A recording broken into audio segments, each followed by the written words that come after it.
Hey there, welcome to our new video. Today, we're diving into a common problem that many developers face when working with HTTP requests. The problem lies in extracting key value pairs from a string response and organizing them into a hash. It may sound simple, but handling empty values and special characters can make this task a bit tricky.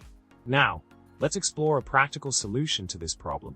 In the solution provided, we tackle the challenge by breaking down the string response into individual key value pairs. By splitting the string at the end delimiter and subsequently splitting each pair at the equal sign separator, we can neatly organize the data into a hash. The clever use of the asterisk operator ensures that the values are slipped into the hash initialization, creating a clean and efficient solution. With this approach, we can effortlessly convert the HTTP response string into a structured hash, ready for further processing. Remember, simplicity is key when handling complex data structures.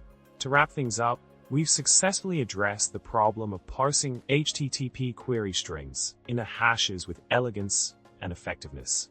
By leveraging the power of Perl's built-in functions, we've streamlined the process and optimized the code for readability and efficiency. We hope you found this solution insightful and helpful for your own coding challenges. Don't forget to subscribe, like the video, and leave a comment below with your thoughts and any coding jokes you might have. Until next time, happy coding!